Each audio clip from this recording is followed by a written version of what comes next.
Bonsoir à tous, bonsoir à toutes. Désolé du petit retard que nous avons.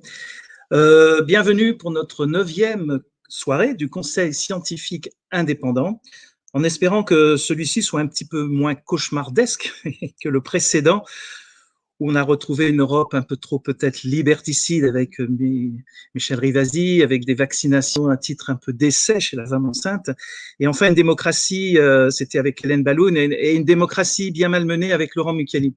Alors ce soir, nous avons le plaisir de continuer. Et pour commencer, il y aura le docteur Éric Ménat. Éric Ménat qui va parler alors de cette fameuse vaccination pour les enfants. Bonsoir Éric, si tu peux mettre ton micro. Bonsoir Philippe, bonsoir à tous et merci encore d'être nombreux à nous écouter en live et puis en replay. Alors ensuite, nous aurons un nouvel invité, docteur Gérard Modrux, bien connu des médecins libéraux pour avoir été président de la Caisse des retraites des médecins libéraux et qui va nous présenter ce soir quelque chose qui lui vaut une nouvelle condamnation, une nouvelle convocation à l'ordre et son exclusion de son blog au niveau du quotidien du médecin. Tu vas nous parler de l'ivermectine, Gérard. Bonsoir. Bonsoir. Oui, ravi de t'accueillir. Faire un petit peu le tour d'horizon de A à Z en 10 minutes. On va essayer de faire simple pour que tout le monde comprenne. Merci Gérard.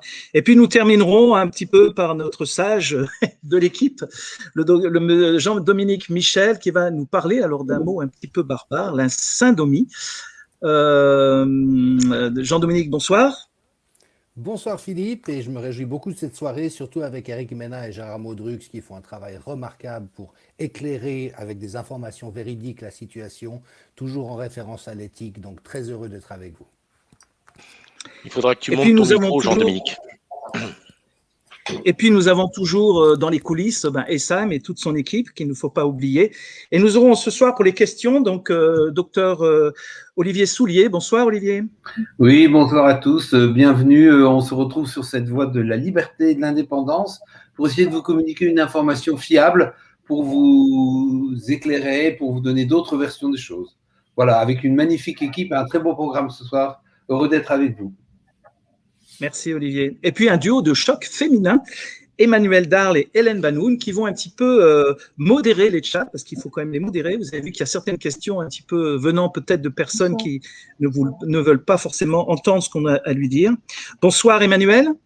Bonsoir à tous, et je suis ravie d'être ici ce soir. Et bonsoir Hélène. Bonsoir.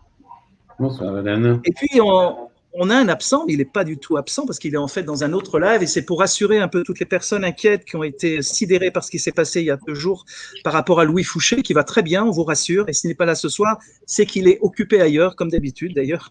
Donc voilà, on va lui dire un petit coucou parce que c'est peut-être la première fois qu'il n'est pas dans cette soirée, mais il est bien présent avec nous et avec toute l'équipe du CSI. Alors on va commencer par des interventions d'une 20aine de minutes et on va commencer par le docteur Éric Ménat qui va nous parler donc vaccination chez les enfants, une question d'éthique.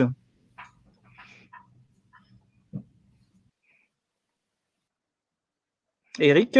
Et voilà, j'attendais d'apparaître pour ne pas parler dans le noir. Bon, alors rebonjour à tous. Oui, c'est vrai que la dernière fois, certains ont trouvé que les sujets étaient graves et angoissants, mais moi je pense que il est normal qu'on n'ait pas que des sujets légers, parce que si tout allait bien dans le meilleur des mondes, nous n'existerions pas et on serait très content quelque part de ne pas exister. Ça voudrait dire qu'il n'y a aucun souci dans notre pays et sur cette planète. Mais ce soir, je vais vous parler d'un sujet qui est lourd, qui est difficile, mais vous verrez qu'il se termine plutôt bien et j'aurai des bonnes nouvelles à la fin à vous annoncer. Donc, je rappelle, j'ai mis cette fois-ci sur l'écran que je n'ai aucun conflit d'intérêt, c'est important, et que je ne suis surtout pas anti-vax, comme on dit. C'est tout à fait absurde de dire que dès qu'on parle des vaccins, on doit être anti-vaccin. Je ne le suis absolument pas. Alors, à quoi sert un vaccin? C'est important. Alors, je veux vous dire en introduction quand même que pour bien reparler ici du sujet, on parle de la vaccination des jeunes et comprenez bien que pour moi les jeunes c'est en dessous de 30 ans. tout ce que je vais vous dire ce soir ne doit absolument pas impacter ce qu'on peut penser ou ce qu'on peut dire après 30 ans. Je ne parlerai que des chiffres en dessous de 30 ans parce que ces chiffres-là, ils sont clairs, ils sont fiables et je peux m'appuyer dessus de façon très rigoureuse. Voilà, je voulais un petit peu préciser ça en introduction. Donc, à quoi sert un vaccin? Eh bien, évidemment, un vaccin, c'est pour éviter d'attraper une maladie grave. Alors peut-être qu'effectivement, si le Covid est une maladie grave, un vaccin contre le Covid pourrait avoir un intérêt. Évidemment, on ne vaccine pas contre une maladie bénigne, mais on ne vaccine pas non plus contre une maladie qu'on peut soigner facilement. Et ça, c'est tout le débat autour du Covid ou de la Covid, c'est qu'il existe peut-être des traitements largement sous-estimés, et Gérard Modru nous en parlera juste après. Est-ce qu'on vaccine par exemple contre un rhume, contre les angines ou même contre la varicelle? Et pourtant, un vaccin existe contre la varicelle, mais on n'utilise pas ces vaccins, ils sont très peu utilisés parce que le rapport bénéfice-risque est absolument nul. Alors, si on continue sur essayer de comprendre à quoi sert un vaccin pour pouvoir comprendre qu'est-ce qu'on peut faire au niveau des jeunes, eh bien, évidemment, le vaccin sert à limiter la propagation d'une maladie contagieuse et dangereuse. Notre problème aujourd'hui, c'est que dans le dossier d'AMM des vaccins, il est clairement dit que la vaccination n'empêche pas les gens d'être contagieux. Donc déjà, c'est un souci. La vaccination devra être donc décidée pour des raisons de santé publique, c'est-à-dire on vaccine tout le monde, on ne parle pas des gens fragiles, on décide de vacciner tout le monde, c'est ce qu'on envisage de faire pour les jeunes, à plusieurs conditions. La maladie doit être grave, on l'a dit, il n'existe pas de traitement pour la soigner, on l'a dit, le vaccin empêche la contagion, je viens de vous en parler, et le vaccin doit être bien toléré, parce que vous comprenez bien que quand on décide de vacciner l'ensemble de la population, ou au moins 80% de la population, ça veut dire qu'on va vacciner plein de gens en très bonne santé qui n'auraient jamais probablement attrapé la maladie et qui, même s'ils l'avaient attrapée, pour beaucoup, n'auraient jamais eu de symptômes graves. Donc, il est très important qu'on mette en balance les bénéfices et les risques de ce vaccin. Est-ce que j'ai un bénéfice à me vacciner et quels sont les risques si je vaccine des gens en bonne santé? C'est ce dont on va parler, mais peut-on en parler? Peut-on en parler? Parce que notre ancienne ministre de la Santé, Marisol Touraine, nous avait clairement dit la vaccination, ça ne se discute pas. À une époque où on discutait la notion d'obligation vaccinale pour les enfants. Eh bien, je suis désolé de dire que ce n'est pas mon avis de médecin, mon avis de scientifique. L'ANSM, l'Agence nationale de sécurité des médicaments, nous dit clairement que les vaccins sont des médicaments. Les vaccins sont des médicaments, donc ils ont besoin d'avoir des recherches et des études rigoureuses comme tous les médicaments. Et comme tous les médicaments, les vaccins devraient être régulièrement remis en question. Vous savez probablement, vous avez entendu parler de nombreux scandales, que beaucoup de médicaments disparaissent parce qu'on découvre qu'ils sont inutiles ou dangereux. Et c'est vraiment, je dirais, tous les mois que des médicaments sont supprimés parce qu'ils sont inutiles ou dangereux. Donc, peut-être que les vaccins peuvent aussi être discutés. Et pour moi, la vaccination doit se discuter. C'est l'honneur de notre métier, c'est ce qu'on a appris. Un médecin doit douter et doit remettre en question les règles générales, parce que les règles générales ne s'appliquent pas toujours à des individus particuliers. Alors, si on doit évaluer le bénéfice et le risque de la vaccination, il faut connaître les bénéfices, donc les risques de la maladie contre laquelle on vaccine. Si on prend les chiffres officiels, je dis bien, et je ne m'appuierai que sur des chiffres officiels, comme on le fait toujours au Conseil scientifique indépendant, c'est important, on utilise les chiffres officiels que l'on a par le gouvernement ou les agences de santé. Il y a, vous savez, un peu plus de 100 000 morts, dit-on, du Covid, mais 81 000, environ 82 000, qui sont déclarés comme étant liés au Covid dans la base de données officielle. Jusqu'au 18 mai 2021, j'avais arrêté les chiffres à ce moment-là. Et sur ces décès, vous voyez qu'on a très peu de décès avant 30 ans. C'est 88 décès, c'est-à-dire 0,1%, 1 pour 1000. Et je rappelle en même temps que l'âge moyen des décès, c'est 84 ans.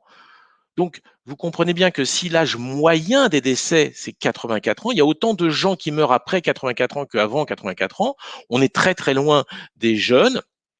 Et il faut savoir que les quelques morts qui sont signifiées ici entre 0 et 29 ans sont évidemment des morts qui sont tristes. Toutes les morts sont importantes à prendre en compte, mais ce sont essentiellement des jeunes qui avaient des malformations ou des maladies graves, de très grosses comorbidités. Pour les enfants, ils avaient 2, 3 malformations, des maladies génétiques, pour certains des cancers graves, et aucun jeune en bonne santé n'est mort du Covid aujourd'hui.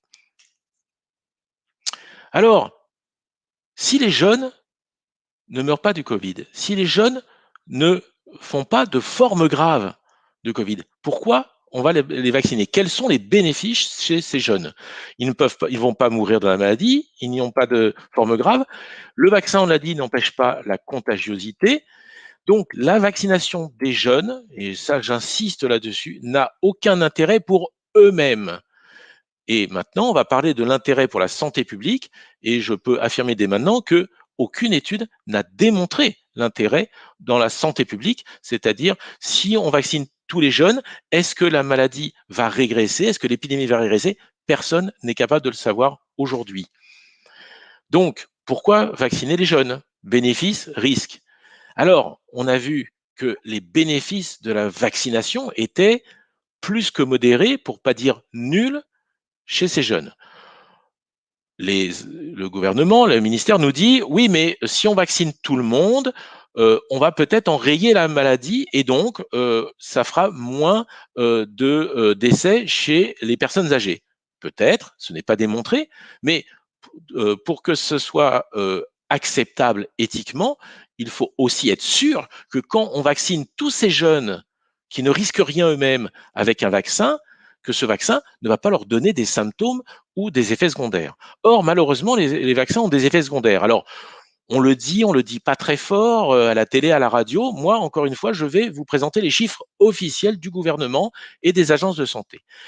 Si on prend la base de recueil de l'OMS, c'est une base de recueil d'effets secondaires mondiale, on a plus d'1 million d'effets secondaires remontés, plus d'1 million de personnes qui ont eu des effets secondaires après vaccination, dont 8000 décès quand même. Si je prends la base officielle française de l'ANSM toujours, on a plus de 600 décès comptabilisés, et même on est probablement plus proche de 1000, on va le voir tout à l'heure avec un tableau, et des milliers d'effets secondaires graves. Alors, ne croyez pas que c'est des chiffres sortis de mon chapeau.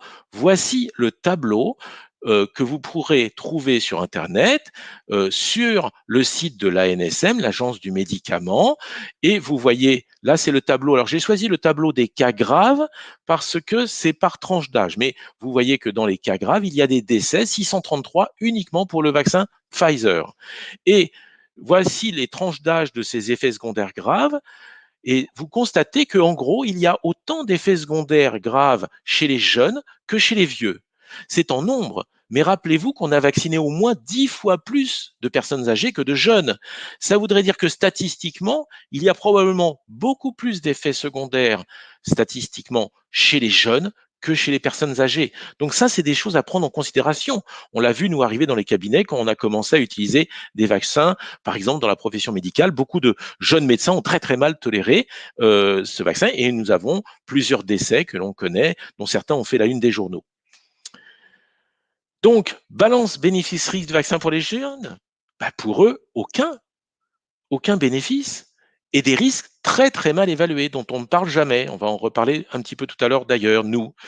D'après les statistiques officielles, on peut donc affirmer que si on vaccine les jeunes, il y aura forcément des effets graves et des décès chez ces jeunes qui n'ont aucun risque lié à la maladie. Hein. N'oubliez pas que c'est ça qui compte. C'est pas, il faut vraiment mettre en balance le bénéfice et le risque. Et le bénéfice est nul chez les jeunes. Les jeunes vaccinés sont pour la plupart des personnes en bonne santé qui n'auraient jamais souffert de la maladie. Si on compare à la mortalité que je vous ai indiquée tout à l'heure chez les jeunes, environ 88 décès avant 30 ans. Mais ces 88 décès sont apparus chez des gens qui étaient très malades. Maintenant, les décès que l'on comptabilise à cause du vaccin apparaissent chez des gens qui n'étaient absolument pas malades, chez des gens qui étaient en bonne santé. Et c'est un autre problème qu'il faut mettre en avant. On va donc faire prendre des risques à la population jeune pour essayer d'atteindre le chiffre que les experts veulent obtenir, qui est de 80% de la population vaccinée, en espérant que si on vaccine 80% des gens, on va voir l'épidémie baisser. se réduire. Le problème, c'est qu'on a déjà constaté en Angleterre que l'épidémie repartait en ce moment, qu'il y avait de plus en plus de cas en ce moment, alors qu'ils sont très très bien vaccinés. On sait déjà que ça ne va pas suffire, que ça ne va pas fonctionner. Tout ça pour hypothétiquement réduire le risque de mortalité chez les personnes âgées. Et là, on a un vrai problème éthique. Et je crois qu'il faut absolument mettre la question sur le plan de l'éthique et non pas seulement de la science. Est-il éthique de sacrifier des jeunes qui ont la vie devant eux pour tenter de sauver la vie des personnes de plus de 84 ans en moyenne, puisque c'est l'âge moyen du décès? Et je pourrais vous poser la question, vous qui m'écoutez, si vous êtes un peu âgé, voulez-vous que vos enfants, petits-enfants, prennent un risque pour leur santé en se vaccinant dans l'espoir de réduire votre risque de mourir de la Covid? J'ai affiché sur cette diapo une petite pub, entre guillemets, qui passe en ce moment. Et effectivement, il serait bon au minimum d'attendre la fin des essais cliniques pour envisager de vacciner les enfants et les adolescents. Mais même à la fin des essais cliniques, j'ai mis cette pub à laquelle je n'adhère pas totalement, parce que même à la fin des essais cliniques, le problème, c'est que ces enfants et ces adolescents n'ont aucun risque vis-à-vis de la maladie. Pourquoi le gouvernement n'a-t-il pas pris en compte cette question éthique fondamentale? Alors, j'ai eu le plaisir d'écrire un article qui a été publié le 23 mai sur le site de l'EMCIB, je vous ai mis le lien, et puis cet article a été repris et mis à jour par la coordination Santé Libre et publié sur le site de Réinfo Covid sous le titre « Covid-19, vacciner les enfants, est-ce bien éthique ?» C'était vraiment mon sujet principal, c'est au-delà de la science, est-ce qu'il est éthique de proposer la vaccination chez les jeunes, pas seulement chez les enfants, pas seulement chez les adolescents? Et alors, c'est la bonne nouvelle de ce soir, j'ai préparé ce diaporama il y a quelques jours et j'ai été obligé de le reprendre complètement pour ce qui est de la fin, en tout cas hier et aujourd'hui, parce que hier, j'ai eu la grande joie de lire, comme d'autres, l'avis du Comité consultatif national d'éthique. J'avais failli dire, mais où est ce CCNE? Pourquoi ne s'exprime-t-il pas? Eh bien justement, hier, il a publié un rapport enjeux éthiques relatifs à la vaccination contre la Covid-19 des enfants et des adolescents, comme si il avait lu mon article. Je ne crois pas, je n'ai pas cette prétention, mais enfin, apparemment, en tout cas, ils se sont enfin posé cette question. Et la question se pose, comme ils le disent, le texte est d'eux, se pose donc d'ouvrir la vaccination à une partie de la population plus jeune, qui n'est que peu affectée par des formes sévères de la Covid-19. Il s'agit là d'une question soulevant des enjeux éthiques, et je crois que c'est très essentiel. Mais pourquoi le gouvernement n'a pas attendu? La mise en place d'une politique vaccinale se construit sur la recherche d'un double bénéfice. Il faut que la personne vaccinée soit protégée contre le développement d'une forme grave. Vous voyez que le comité d'éthique reprend exactement ce que j'avais mis dans mon article, et que la personne vaccinée devrait présenter un risque de moindre transmission du virus. Le problème, c'est que les gens qui sont vaccinés sont quand même contagieux. Ça a été démontré par les études sur les vaccins fournis par les laboratoires. Donc, est-ce que la vaccination de ces jeunes va réduire la contamination et permettre cette fameuse immunité collective? On peut en douter. Alors, effectivement, le CCNE, ce comité d'éthique, a dit une chose très importante. Il regrette que l'annonce gouvernementale d'ouverture de la vaccination aux adolescents ait été faite avant que son avis ait été rendu. Ben oui. Pourquoi cette précipitation? À quoi ça servait d'aller si vite? Et d'ailleurs, on pourrait le dire pour d'autres. Et encore une fois, si le CCNE parle des enfants et adolescents, je vous rappelle que moi, tous mes chiffres s'appliquent jusqu'à 30 ans. Alors, une partie du rapport, les formes graves de l'infection Covid sont très rares chez les moins de 18 ans, je viens de vous le démontrer, ils ont la gentillesse de le rappeler. Ainsi, le bénéfice individuel direct de la vaccination pour les enfants et les ados est très limité, évidemment.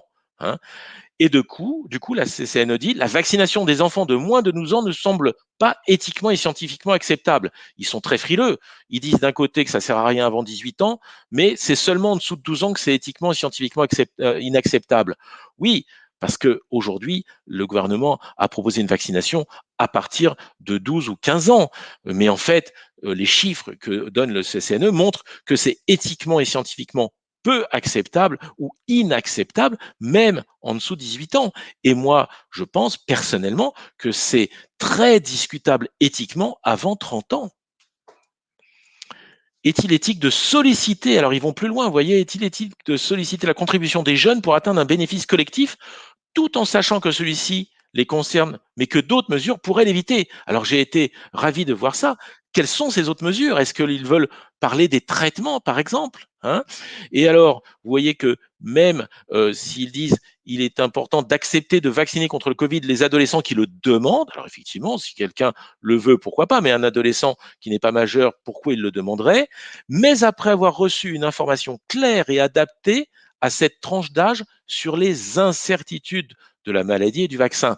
Vous voyez que ils sortent les parapluies et on se rend bien compte qu'on commence à se poser des questions au lieu sur l'intérêt et l'utilité de cette vaccination chez les jeunes. Alors, j'avais été surpris que le CNE ne s'exprime pas plus tôt. Il faut savoir que le président du comité d'éthique, c'est justement le professeur Delfraissy, qui est aussi le président, je vous le rappelle, du conseil scientifique. Pas le nôtre, hein, celui qui est un peu moins indépendant, celui qui est officiel, celui du gouvernement, celui où il y a beaucoup de gens qui ont beaucoup de conflits d'intérêts. Alors, est-ce que le fait qu'il soit président des deux instances explique ce silence assourdissant du comité d'éthique sur ces questions jusqu'à hier? Et depuis hier, si je comprends bien, le professeur Delfraissy, président du CCNE, s'oppose aux recommandations du professeur Delfraissy, président du conseil scientifique. Tout ça est quand même bien schizophrénique, n'est-ce pas? Je vous remercie beaucoup de votre attention et je reste à la disposition de mes collègues pour d'éventuelles questions pour préciser un petit peu mes propos. Voilà, j'espère que j'ai été clair et j'ai à peu près tenu mon timing. Merci beaucoup, Eric, de nous avoir rappelé ces fondamentaux par rapport au vaccin. On peut rappeler d'ailleurs que ce n'est pas vraiment un vaccin, parce que les autres vaccins ont beaucoup moins de problèmes d'effets indésirables et avec une balance bénéfice-risque en général et heureusement un peu plus supérieure. Il s'agit donc d'une thérapie génique. Et oui, Madame Marisol Touraine, on peut avoir un débat, on peut en discuter, surtout quand il ne s'agit pas vraiment de vaccin. Alors, avant de passer la parole à Olivier Soulier, qui va nous rapporter un petit peu ce qu'en pensent nos internautes, ce que je vous propose, c'est à nos différents experts de donner leur opinion, un avis sur le topo d'Éric. En attendant que vous trouviez une question, vos questions, je vais rebondir sur ce que tu dis, Philippe. C'est vrai que c'est la première fois, moi ça fait 30 ans que je suis médecin, 30 ans que je m'intéresse à la vaccination avec ses avantages et ses inconvénients, et c'est la première fois qu'en 6 mois de vaccination, on a autant de remontées d'effets secondaires. Même avec l'hépatite B, où on avait eu des alertes très tôt sur les histoires de sclérose en plaques et sur des maladies auto-immunes, ça n'avait pas été aussi violent, aussi brutal, aussi énorme. Jamais de ma vie, j'ai vu un médicament, le vaccin étant un médicament, donner aussi vite autant d'effets secondaires. Je suis étonné que les instances officielles, l'agence du médicament, etc., ne s'alarment pas de cette quantité d'effets secondaires qui sont remontés quotidiennement. On sait que nos confrères dans les urgences reçoivent de plus en plus de gens qui ont des effets secondaires, alors pas forcément graves, hein. Et bien entendu, il ne faut pas non plus penser que c'est vrai chez tout le monde. Dans un grand nombre de cas, les gens se vaccinent sans effets secondaires. Mais le nombre d'effets secondaires est très important. Et alors, quand on met la balance bénéfice-risque, évidemment, chez les jeunes, vous avez compris que c'est tout à fait défavorable.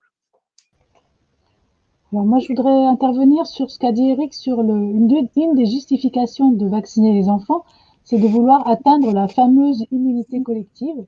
Déjà, c'est une notion qui n'a pas jamais été vraiment définie, et surtout pas au niveau quantitatif. Là, Eric nous a dit qu'il avait entendu parler de 80%, mais en fait, les chiffres varient entre 10 et 90.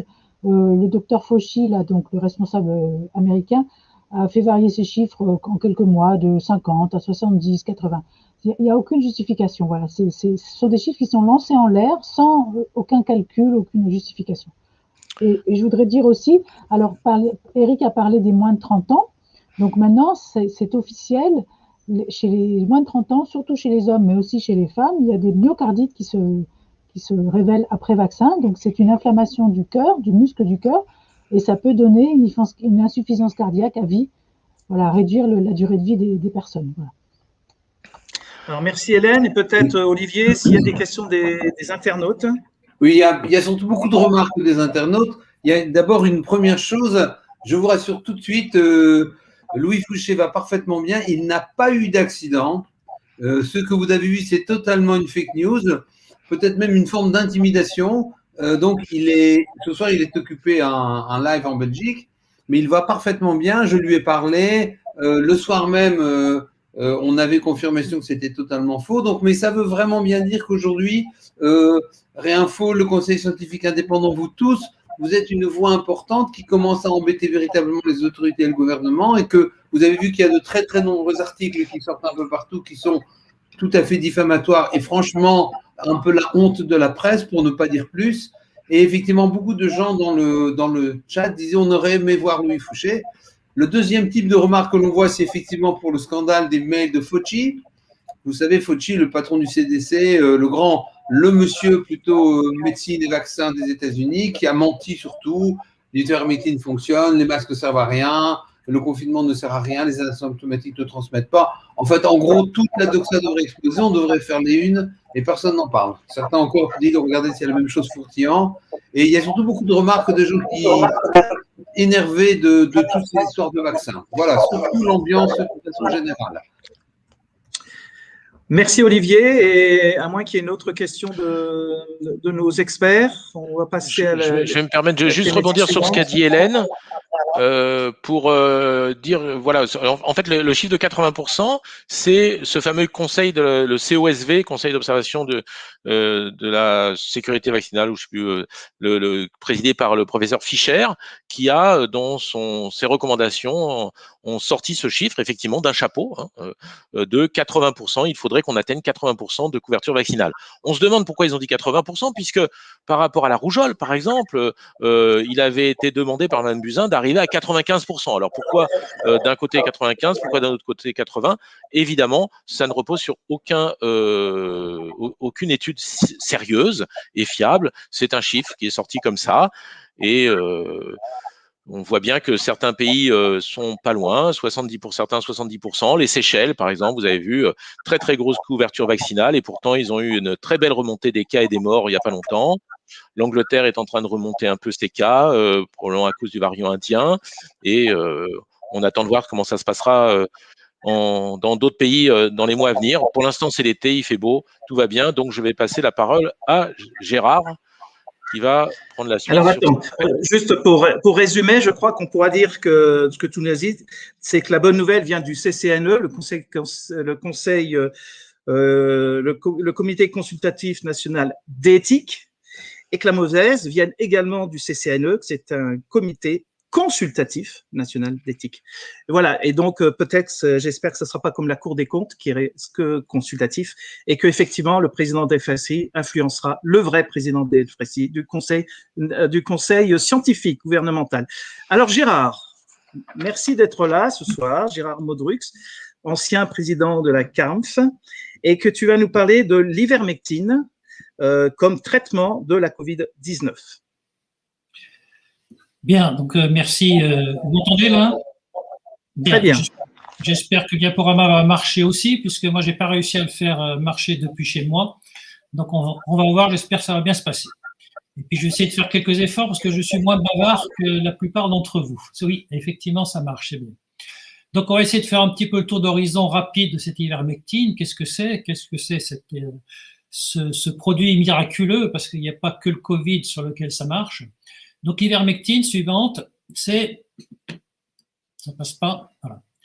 C'est un dérivé d'une bactérie qu'on trouve en quantité importante partout sur la Terre, le Streptomyces avermitilis, qui, par fermentation, va donner cette molécule qui est l'ivermectine. Donc, l'ivermectine est une lactone macrocyclique, comme l'azithromycine d'ailleurs, à laquelle on l'associe, mais avec des actions totalement différentes, puisque l'azithromycine, c'est une molécule simple, et l'ivermectine est une molécule double.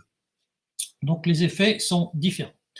Cette molécule suivante a apporté tellement de choses dans le monde entier depuis 1974. J'aimerais revenir en arrière, 1974, où elle a été découverte par Satoshi Omura, qui l'a confié à un scientifique américain qui est dénommé Campbell, William Campbell, qui travaillait chez Merck. Donc, il a confié cette molécule pour faire toutes les études, et c'est pour ça que Merck a eu, jusqu'à ce que ça tombe dans le domaine public, le monopole et tous les droits concernant cette molécule, l'a développée d'abord chez l'animal, mais pratiquement en même temps chez l'homme, avec beaucoup moins d'indications chez l'homme. Les vétérinaires sont beaucoup moins pointilleux en ce qui concerne les études, et ils traitent beaucoup mieux et de manière beaucoup plus importante. Donc, suivante, cette molécule a rendu tellement de services, donc suivante, qu'elle a obtenu un prix Nobel en 2015, donc quelques années après, puisqu'elle a sauvé des millions de gens dans le monde.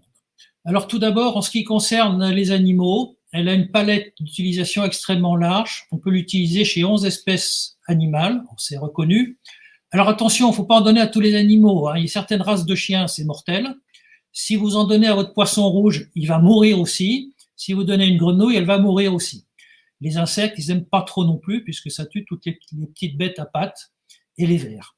Donc c'est utilisé dans plus de 100 pays. Donc vous voyez, efficace dans 183 espèces de nématodes. Les nématodes, c'est les vers. Et 129 espèces d'insectes et acariens divers. Donc vous voyez, ça agit quasiment sur tout. Alors comment ça agit chez l'animal? C'est totalement différent de chez l'homme. Ça paralyse les animaux. Comment ça se fait? Parce que les animaux ont un neuromédiateur, un neurotransmetteur qui est le GABA, acide gamma-aminobutyrique. Nous, on a l'acétylcholine. Donc ça tombe bien, ce qui fait qu'on ne va pas être paralysé et on ne va pas mourir comme tous ces animaux avec l'ivermectine. Ce neurotransmetteur, c'est celui qui permet, quand le cerveau envoie des informations aux muscles, aux glandes, à tous les organes, ça passe toujours par ce neurotransmetteur qui transmet à l'organe. Et donc nous, je vous l'ai dit, c'est l'acétylcholine. Et chez les animaux, il est différent. Suivante. Alors chez l'animal, on a trouvé donc des tas d'utilisation sur tous les parasites, pratiquement tous les parasites. Quelques indications antibactériennes, pas chez l'homme, c'est pas comme les antibiotiques, c'est pas vraiment un antibiotique. Quelques cancers sont traités également chez l'animal. Chez l'homme, j'ai entendu parler aussi pour le cancer de l'ovaire en association, ça mérite d'être précisé. Et puis, c'est actif sur énormément, il y a une activité antivirale très importante chez l'animal. Donc, virus à ARN, virus à ADN, tout ça est extrêmement important. Suivante. Alors, chez l'homme, on l'utilise dans beaucoup moins d'indications, puisqu'il faut chaque fois l'AMM, autorisation de mise sur le marché. Donc, l'onchocercose, c'est la cécité des rivières. Donc, des centaines de millions de personnes ont été sauvées de la mort et de l'aveuglement. Malheureusement, cet aveuglement persiste chez certaines, notamment chez les énarques et certains responsables dans les pays dits civilisés. Donc, on traite également la rosacée, il y a dans quelques produits, lotions et pommades. Ça traite les filarioses, c'est ces petits vers qui se promènent sous la peau, qui sortent un peu partout. L'anguilluliose, l'ascaridose, l'oxyurus, tout ça, ce sont les vers intestinaux. Alors, pour les vers intestinaux, il faut prendre l'ivermectine à jeun. Par contre, quand on veut qu'il passe dans le sang, il faut le prendre au moment d'un repas. Ça multiplie par 2,5 le taux sanguin plutôt qu'à jeun. Et également, très utilisé, et par hasard, on s'est aperçu que les patients traités pour la gale, notamment dans les EHPAD, ne prenaient pas le Covid. Au passage, également pour les poux, mais pas d'AMM pour les poux, et puis vous n'êtes pas près de le voir, puisqu'il faudrait qu'un laboratoire prenne en charge le financement d'études, et comme c'est dans le domaine public, on ne le verra jamais pour les poux, alors que ça marche très bien, donc il faudra vous contenter de continuer avec les petits produits habituels qui marchent plus ou moins. Suivante. Alors, par ailleurs, c'est un médicament qui non seulement est très actif, souvent je dis à mes patients, avec les effets secondaires, en principe, plus un traitement est efficace, plus il peut avoir d'effets secondaires. Mais là, c'est l'inverse. L'ivermectine est absolument sans danger. On a dénombré même pas 20 morts en 30 ans pour plus de 4 milliards de prescriptions. Donc, on peut l'utiliser. C'est l'OMS qui le dit. Aucun danger avec l'ivermectine. Vous pouvez l'utiliser à grande échelle sur des populations entières. Suivante. Alors, fort de tout ça, oui, comment ça marche chez l'homme? Je vous ai dit que c'était différent de chez l'animal. Chez l'homme, pour faire simple, le virus, il va rentrer dans la cellule, il a besoin pour se multiplier et pour vivre, parce que s'il n'y a pas un renouvellement permanent, le virus et la maladie meurt assez rapidement en quelques heures. Donc il a besoin de rentrer dans le noyau, et pour arriver jusqu'au noyau, il a besoin d'un transporteur. C'est ce qu'on appelle les importines, alpha et bêta 1. Donc ça, c'est un besoin pour le virus pour se multiplier et rentrer dans le noyau. L'ivermectine va bloquer ce transporteur. Moi, si je veux aller à Paris depuis le gare où je suis, si j'ai pas de moyen de transport, ben c'est terminé, je reste sur place. Et si j'ai besoin de me déplacer à Paris pour vivre, ben je mourrai sur place. Donc ici, c'est la même chose. Il ne peut pas rentrer, il n'est pas transporté dans le noyau où il va pouvoir libérer son ARN messager et se multiplier. Donc voilà le mode d'action principal, il y en a d'autres, mais c'est le principal et le plus important chez l'homme. Suivante. Alors, les résultats chez l'homme, on dénombre pratiquement aujourd'hui 60 études dans une quinzaine de pays dans le monde. Ces études ont été faites non pas par un charlatan, non pas par des complotistes ou des gens un petit peu bizarres, mais il y a quand même 519 scientifiques qui se sont mouillés. Et ça a été étudié et publié pour 18 700 et quelques patients. On note parmi ces 58 études, 29 études RCT, c'est-à-dire randomisées, des études comme il faut, absolument aux normes, certaines pas encore publiées, d'autres publiées, et il y en a beaucoup d'autres qui vont arriver. Et les résultats de ces études, ça donne quoi? Suivante. Donc, en ce qui concerne la prophylaxie, on dénombre 14 essais. On a 80% d'efficacité en prophylaxie, donc pour empêcher la maladie d'arriver quand on le prend, quand on n'est pas malade. Dans le traitement précoce, on arrive à pratiquement 80% d'efficacité sur 23 études.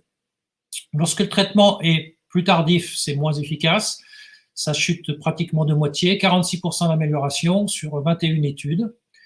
Et en ce qui concerne la mortalité, sur l'ensemble de ces études, on note une amélioration de 70%, c'est-à-dire que ça diminue par 3 à 4, 5 pour certaines études, la mortalité pour ceux qui ont été traités avec l'ivermectine. Suivante. Alors, fort de ces résultats, quelles sont les décisions de nos autorités? Eh bien, pour l'Agence nationale de sécurité du médicament, il ne peut être présumé d'un rapport bénéfice-risque favorable à l'ivermectine, que ce soit en curatif ou en prévention. Je ne sais pas quelles études ils ont lues, mais c'est la conclusion qu'ils nous ont sortie dans notre demande de recommandation temporaire d'utilisation. Le risque, on sait qu'il est nul.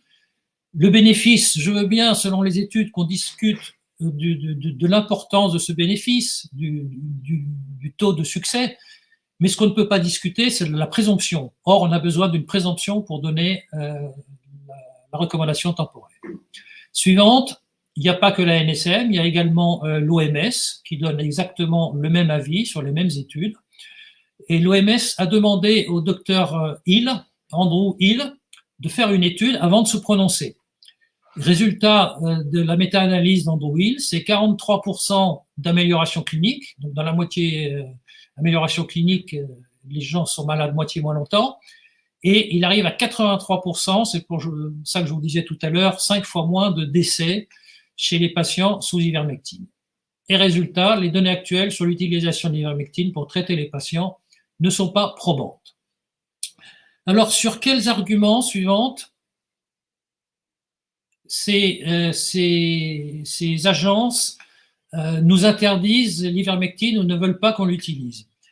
La plupart de ces agences, notamment la nôtre, sous la houlette, sous les conseils de ce que j'appelle la Castafiore, Madame Costagliola, elle est restée un an en arrière, elle n'a pas bougé, elle est restée coincée sur une boîte de pétri.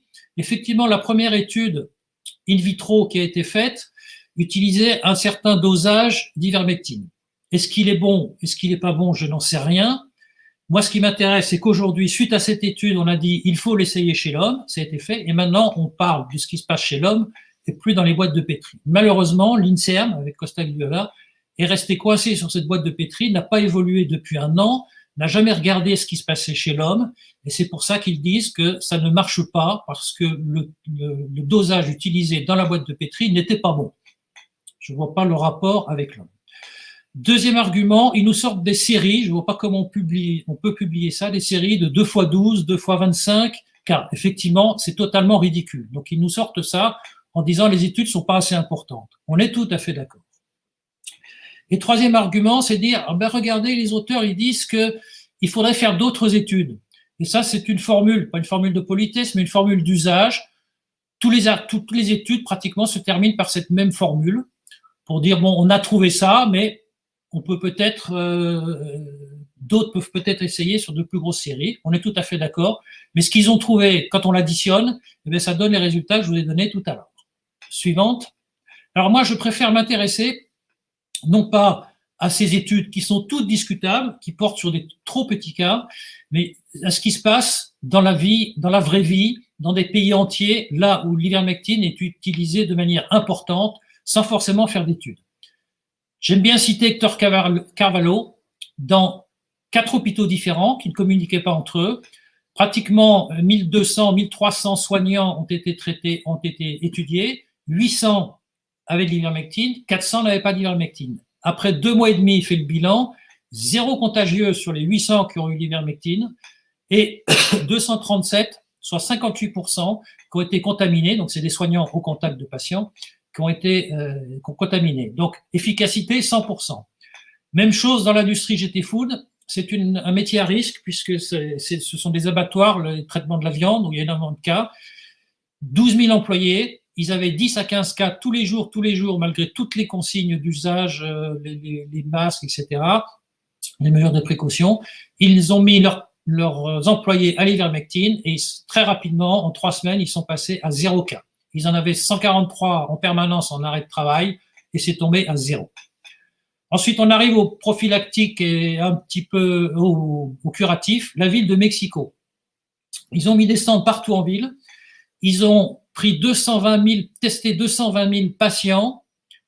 Ils les ont identifiés, répertoriés, suivis, traités. 135 000 kits ont été distribués. Le résultat, 75% d'hospitalisation en moins. Ce ne sont pas des médecins qui disent ça, ce ne sont pas des charlatans, ce ne sont pas des gens qui font des études sans jamais traiter les patients, ce sont les autorités de la ville qui ont fait ça et qui ont publié ça. Suivante. Donc vous voyez qu'à grande échelle, ça marche et ça marche très bien, 3/4 des cas. Deuxième exemple, et je m'arrêterai là, c'est l'Inde. L'Inde, vous savez, il y a 1 mois et demi, on a dit, oh là là, une vague catastrophique, il va y avoir des morts, c'est le pays au monde le plus touché, etc., ce qui n'était pas vrai. Et il y a 2 États, il y en a plus d'ailleurs, il y a Goa et d'autres, donc les États sont passés outre, puisque le gouvernement, comme partout dans le monde, dit non, non, pas d'ivermectine. Ils ont traité en masse à l'ivermectine. Uttar Pradesh, ils ont éradiqué la vague en moins d'1 mois et demi, en 5 semaines. Ils sont tombés à 3% des cas. Ils sont passés de 37 900 cas le 24 avril, aujourd'hui à 1000 cas. C'est l'équivalent, cet État a 200 millions d'habitants, 3 fois plus qu'en France. C'est l'équivalent de 300 cas par jour en France. Vous voyez, nous, on est très contents d'être passés en dessous de 5000. Eux, ils sont à 300 cas à population égale. Et pareil pour le Delhi et l'État et la ville.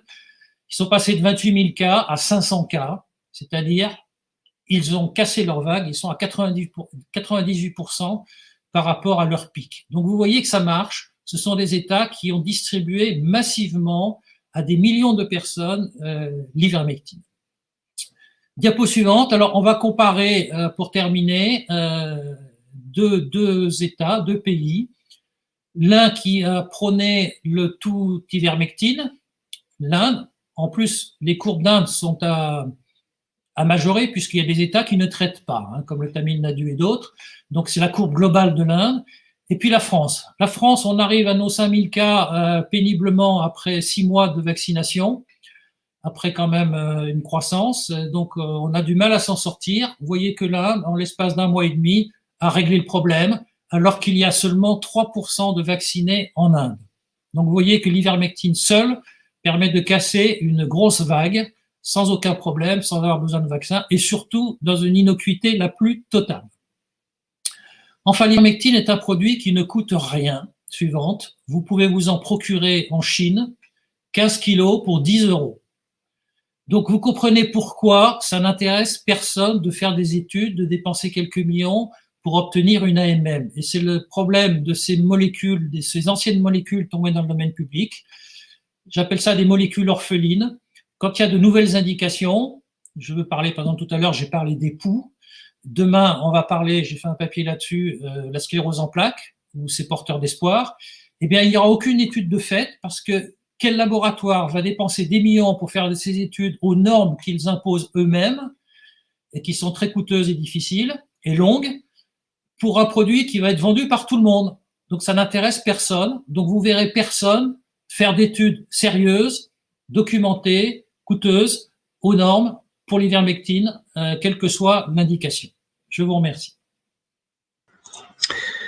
Merci beaucoup Gérard pour cet exposé brillant et très technique, et on peut se demander pourquoi est-ce que l'ANSM n'a pas autorisé cette recommandation temporaire d'usage, RTU, que nous attendions tous il y a quelques mois.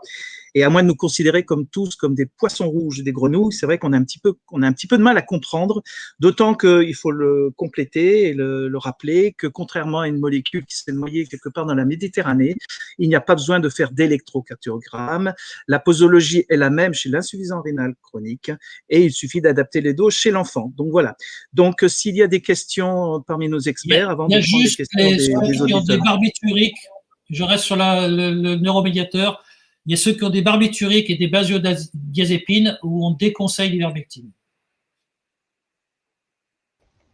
Chez la femme, on déconseille aussi, mais parce qu'il n'y a pas eu d'études. Les grossesses accidentelles de personnes sous ivermectine n'ont jamais posé de problème. Moi, j'ai une petite question, peut-être un peu naïve, si je peux me permettre. Voilà, en fait, il y a beaucoup de personnes finalement qui se retrouvent confrontées à des médecins qui ne veulent absolument pas prescrire de traitement, notamment l'ivermectine. On couple ça aux déserts médicaux, par exemple, où on a du mal déjà à trouver des médecins. Comment faire finalement? Comment parvenir à demander à son médecin, enfin aller un peu contre l'avis de son médecin? Quels sont les recours en fait qu'on a en tant que patient? Je n'ai pas la réponse. Je suis très surpris. Alors déjà, il faut aller voir quand on demande aux pharmaciens dans mon village, je lui ai posé la question en demandant qui traitait, qui ne traitait pas. La réponse a été très simple et immédiate. Les vieux, enfin les anciens traitent, les jeunes ne traitent pas. Ils ont une certaine formation, c'est les QCM, c'est les examens, on fait le bilan et puis on traite avec un protocole. Le reste, on ne s'en occupe pas, on ne cherche pas à savoir. C'est un petit peu une médecine dans laquelle je ne me reconnais pas. De notre temps, on interrogeait les patients, on les examinait et on les traitait. Aujourd'hui, on ne les interroge plus, on les examine plus, on fait des examens et on traite les examens. Donc c'est un petit peu ça la médecine d'aujourd'hui. Malheureusement, j'espère que ça va changer, ça peut encore changer. Et c'est un petit peu ça que font les jeunes. On leur a dit ça ne se traite pas, donc ils ne traitent pas. C'est malheureux, c'est scandaleux quelque part. C'est une idée de la médecine. Enfin, moi, je me reconnais pas. Je suis bien content d'avoir arrêté. Je peux vous dire que je me fâcherais avec beaucoup de confrères. Pour essayer pour essayer de répondre un petit peu à Emmanuel et rebondir sur ce qu'a dit Gérard, et effectivement, je pense qu'il y a deux points importants. C'est d'un côté la formation qui est très formatée pour les plus jeunes et ils n'ont plus l'habitude de douter. C'est ce qu'on disait tout à l'heure. On leur a enseigné que la vaccination, ça ne se discute pas, que les avis de la NSM ou de la HAS, ça ne se discute jamais, alors que des médecins qui ont plus d'expérience se permettent, par leur expérience, de faire des choses un peu différentes. Parce que nous, ce qu'on a appris, et normalement tous les médecins, même les jeunes apprennent ça, c'est de s'adapter à chaque cas. Or, comme on apprend aujourd'hui plutôt des protocoles très standardisés, si le patient n'est pas dans les clous du protocole, on fait rien. Et c'est vrai que c'est désespérant de voir des médecins dire « rentrez chez vous, il n'y a pas de traitement » et quelque part prier pour ne pas avoir une forme grave, quoi. Parce que finalement, un patient qui rentre chez lui avec aucun traitement, le Doliprane n'en étant pas un, c'est un peu lui dire voilà, vous rentrez chez vous. Ne paniquez pas trop, mais enfin, si ça va pas, aller à l'hôpital pour être hospitalisé en réanimation. C'est tout à fait délirant. Alors effectivement, Emmanuel, si on a le Covid, il est indispensable d'avoir un traitement le plus précoce possible. Et Gérard a magistralement montré à quel point l'ivermectine était largement efficace et qu'elle bénéficiait de nombreuses preuves d'efficacité. Alors, il y a sur le site du Manifeste de la 4e voie un certain nombre de médecins qui avaient signé cette demande pour la liberté de prescription. À l'époque, c'était plus sur l'hydroxychloroquine, mais on a quand même quelques centaines, pour pas dire quelques milliers de médecins même en France, puisqu'on était 3000 ou 4000 à signer ce manifeste, qui acceptent de traiter, mais c'est très peu, c'est trop peu, et ça pose un vrai problème que tu soulèves et pour lesquels, effectivement, comme Gérard, on n'a pas de réponse parfaite. Il y a une chose qu'il faut voir aussi, c'est que tous ceux qui sont contre et qui disent ça ne marche pas, aucun n'a jamais essayé. Beaucoup n'ont jamais traité de patients, mais aucun n'a jamais essayé. Et tous ceux qui défendent l'ivermectine, c'est ceux qui ont essayé au moins une fois. Et quand vous les interrogez, ils sont surpris du résultat, de la rapidité d'évolution. Et le problème de ces médecins qui ne traitent pas, c'est qu'ils n'essayent même pas. C'est ça le plus choquant. Qu'ils aient essayé, qu'ils disent ça marche pas, je veux bien, mais ils n'ont même pas essayé une seule fois pour voir. Et dans la mesure où c'est totalement inoffensif et qu'il n'y a pas d'effet secondaire, pourquoi est-ce qu'ils n'essayent pas? Et pourquoi est-ce qu'ils ne remplacent pas le Doliprane, qui ne fait rien non plus, par l'ivermectine, qui soi-disant ne fait rien, simplement pour voir la différence? D'autant plus que l'ivermectine est moins dangereuse que le Doliprane. On peut se suicider au Doliprane, je peux vous dire que vous ne pouvez pas vous suicider avec l'ivermectine. Oui, alors on rappellera. Oui, vas-y, Olivier. Oui, il y a beaucoup de commentaires comme ça. Il y a des questions. Comment faire effectivement pour se procurer de l'ivermectine? Aussi d'autres questions. Quelles sont les doses de posologie en prévention? Est-ce qu'on peut en prendre régulièrement en prévention? S'il y a des gens qui disent oui, mais je ne veux pas me faire vacciner, mais je vais recevoir mes petits-enfants, est-ce que je peux prendre un peu d'ivermectine en prévention? Quelle serait une posologie à prendre étalée sur plusieurs semaines? Voilà, ça c'est d'autres questions. Les questions, est-ce que les médecins conseillers ne peuvent pas témoigner? Moi, j'ai essayé, effectivement, ça transforme le Covid en quelque chose de totalement banal qui se soigne comme un rhume. L'ivermectine marche à tous les coups et en quelques jours, c'est très, très spectaculaire. Et voilà. Dernière question aussi, les gens disent comment se connecter au collectif, on n'arrive pas à avoir des nouvelles. Eh bien, vous avez l'AMCIB sur le site où vous pouvez aller. Vous avez aussi Réinfo Covid. Il y a le site de Réinfo Covid. Vous pouvez, il y a contact @ Réinfo Covid. Et puis, il y a aussi, vous pouvez signer le manifeste et faire des propositions de services. Voilà. Si tu pouvais, Gérard, nous répondre sur le préventif, la posologie en préventif, est-ce qu'on peut le faire régulièrement pour les gens qui ont peur de recevoir, qui ne veulent pas se vacciner, qui ont peur d'attraper? Comment on pourrait faire? Alors, je ne répondrai pas sur ce qu'est posologie.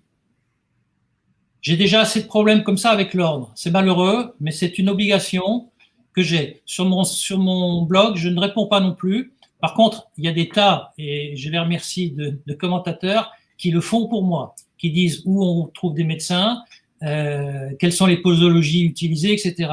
Moi, dans ma position, vous comprenez que si je me mets à faire de la médecine par Internet et autres, j'ai déjà assez d'ennuis comme ça. Voilà où on en est dans ce pays. On ne peut plus rendre service.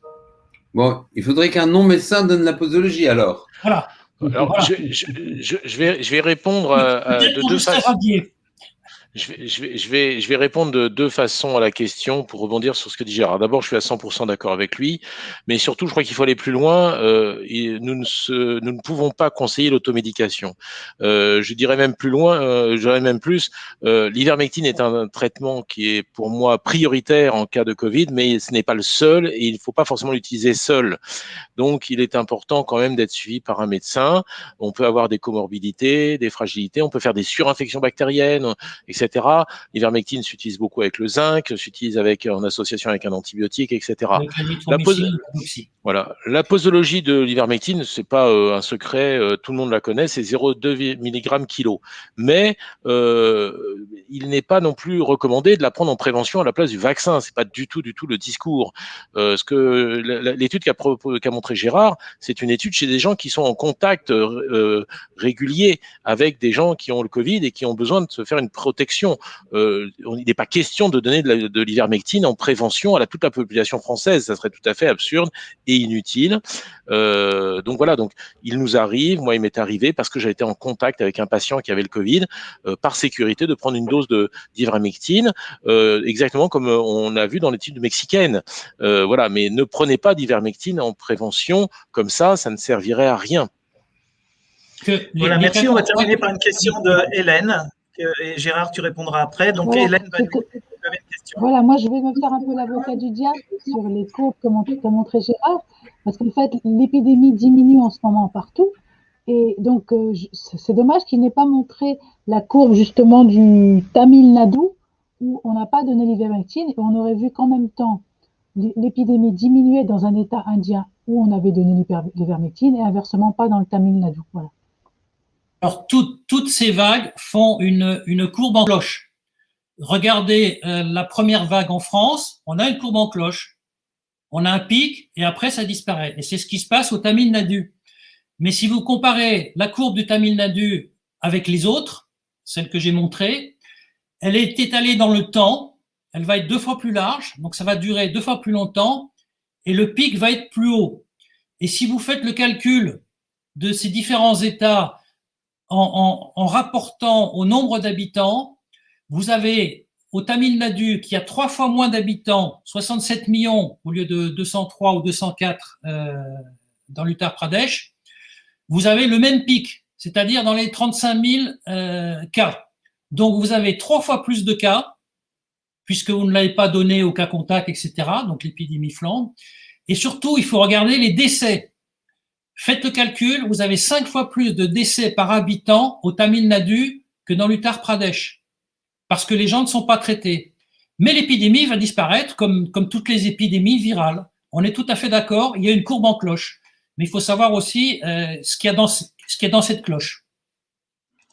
Merci beaucoup Gérard pour ce brillant exposé, ces brillantes réponses. Et puis donc on va aborder notre troisième et dernier thème de ce soir avec Jean-Dominique Michel, l'aspect syndémique de la Covid-19. Très bien, merci.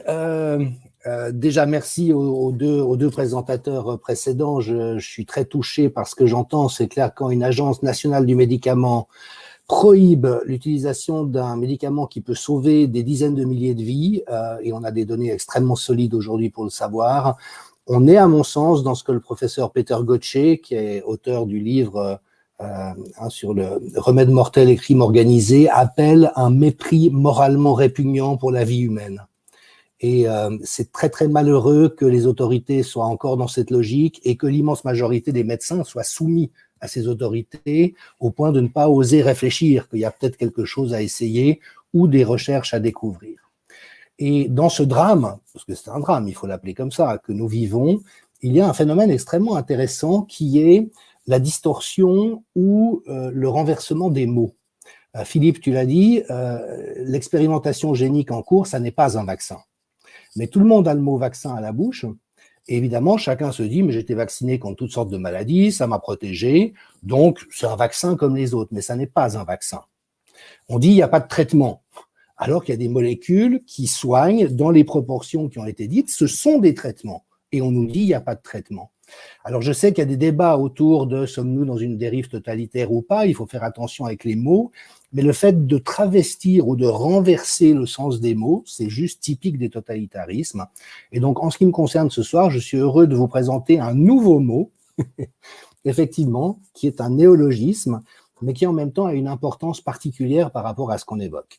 C'est le mot syndémie. Alors, on va commencer par un tout petit peu d'étymologie, avec une pensée pour Michel Maffezoli, qui est le grand virtuose de l'étymologie, et en rappelant... merci pour les slides suivantes, qu'il y a 3 termes qui sont utilisés actuellement autour de l'épidémie en cours. Le premier, c'est celui d'épidémie, qui vient de épi, qui veut dire au-dessus. Démos, c'est le peuple, donc c'est quelque chose qui pèse sur le peuple. Et ça décrit donc une maladie infectieuse, contagieuse, qui frappe en même temps un certain nombre de personnes dans un territoire donné. Et vous savez qu'il y a des barèmes, notamment pour la grippe, pour l'influenza, où on sait qu'à partir d'un certain nombre de personnes touchées par la maladie, on est dans un état, on a franchi le seuil de l'épidémie, et que d'ailleurs ces normes ont été complètement dévoyées en ce qui concerne le Covid. Le mot pandémie, on s'est tous familiarisés avec au cours des 16 mois écoulés, ça vient de pan, tous ou tout, démos, toujours le peuple, donc c'est une épidémie présente sur différents territoires et qui touche une partie particulièrement importante de la population mondiale. Et certains d'entre vous savent probablement que l'OMS a changé la définition de pandémie, ce qui permet d'affirmer que le Covid en est une. Il n'est pas dit qu'avec la définition ancienne, il l'aurait été. Et puis le terme de syndémie que je vous propose aujourd'hui, c'est en fait un calque qui existe depuis une vingtaine d'années, qui a été proposé par des anthropologues de la santé au départ, qui est en fait un mot valise qui s'inspire de syndémique, synergie, donc c'est quand différentes forces travaillent ensemble dans une même direction, et puis démique pour rappeler la notion de maladie. Et c'est donc un concept qui est utilisé pour parler de l'interaction de différents problèmes de santé qui, isolément, n'auraient pas un caractère de gravité particulière, mais qui, mis ensemble, font une espèce de cocktail de déflagration pour les personnes concernées. Alors, je reviens très brièvement sur la notion de pandémie et son évolution. À l'origine, donc avant le 4 mai 2009, parce que c'est quelque chose qui a changé à l'occasion de la crise H1N1, à vrai dire, la définition était une pandémie se produit lorsqu'apparaît un sous-type de virus dont personne n'est à l'abri, tout le monde est égalitairement vulnérable face aux germes en question. Différentes épidémies peuvent se déclarer simultanément dans différents pays avec toujours le même germe, provoquant un grand nombre de cas et de décès. Donc il y avait vraiment le facteur de gravité, c'est-à-dire une surmortalité inhabituelle dans les différents pays qui était associée. Et puis au cours de la crise H1N1, eh ben, la définition a changé d'une manière qui l'a totalement banalisée. C'est-à-dire que les notions de morbidité et de mortalité ont disparu. On parle de pandémie lorsqu'il y a une propagation mondiale d'une nouvelle maladie. Donc, une nouvelle forme de rhume est une pandémie. Le fait qu'elle soit dangereuse ou qu'elle ait des effets délétères n'a plus aucune importance. Et évidemment que ce changement en cours de route a questionné et a fait réagir. Alors, les esprits critiques parmi vous se souviendront qu'il y a eu déjà à l'époque tout un ensemble de magouilles extrêmement préoccupantes autour de H1N1. Et en l'occurrence, on peut retrouver effectivement, même dans des coupures de presse, que la directrice de l'OMS avait été mise sur la sellette parce qu'elle avait été accusée, notamment par le British Medical Journal, qui avait fait un travail remarquable pour faire émerger les magouilles en question, l'avait accusée d'avoir changé ça pour permettre à l'industrie d'en tirer profit indépendamment de la réalité des faits. Et donc, en quelque sorte, il y avait un virus moins virulent que prévu, et puis pour pouvoir faire du business et des bénéfices avec ça, eh ben, il fallait utiliser un mot extrêmement dramatique et spectaculaire. Et le BMJ donc, a vraiment travaillé très diligemment pour notamment mettre en lumière un certain nombre de choses qu'on retrouve dans la situation actuelle, slide suivante, merci, notamment le fait qu'il y avait des liens extrêmement, des conflits d'intérêts extrêmement forts entre les laboratoires pharmaceutiques et les experts de l'OMS. Ça s'est pas amélioré entre-temps, comme il y a des liens entre les laboratoires et tous les experts des différents conseils scientifiques. Pas le conseil éthique, semble-t-il, donc ça on peut s'en réjouir, mais tous les autres conseils, ils sont pétris de conflits d'intérêts, et puis une manque de transparence dans les décisions, mais exactement comme pour l'ivermectine. Comment peut-on décemment, en avril 2021, dire qu'une boîte de pétri, il y a une année, avait montré quelque chose, alors qu'il y a une somme d'études qui sont sorties entre deux? Enfin voilà, cette espèce d'arbitraire et un sentiment d'impunité où finalement on fait ce qu'on veut. Et puis, bien sûr, une exploitation extrêmement importante de la pandémie. Donc, il y avait 7 à 10 milliards de dollars de gains aux laboratoires qui ont mis sur le marché prématurément un vaccin qui a eu des effets indésirables extrêmement lourds, notamment parce qu'on n'avait pas pris le temps d'évaluer l'impact de ces vaccins. Alors, la syndémie, en revanche, donc, petit arrêt sur image, la pandémie, c'est un concept dont il semble quand même qu'on les manipulé au cours du temps pour pouvoir entretenir un état dramaturgique comme ça, très important, indépendamment de la réalité réelle de l'impact sanitaire d'une épidémie quelconque. La syndémie, c'est quelque chose de différent et c'est un concept qui a émergé depuis une vingtaine d'années, qu'on a repéré sur un certain nombre de maladies assez classiques. Là, j'ai cité un exemple sorti de la littérature autour de la tuberculose. C'est-à-dire qu'en fait, on s'est rendu compte que la tuberculose n'impactait pas tous les gens de la même manière et que notamment quand il y avait des maladies chroniques du type diabète, fragilité respiratoire ou troubles cardiovasculaires chroniques, eh ben, les personnes étaient plus vulnérables à la tuberculose. Et là, on voit que ce sont deux phénomènes qui, s'associant, peuvent créer un danger particulier. Et puis, ça a conduit, dès lors que c'est un terme qui a commencé à être utilisé pour le Covid, la slide d'avance, s'il te plaît. Voilà, Philosophie Magazine a énoncé ce concept intéressant. Syndémie, ça veut dire qu'en fait, on est peut-être déjà malade avant de tomber malade. Et ça, c'est vraiment quelque chose qu'on a vu très fortement avec le Covid.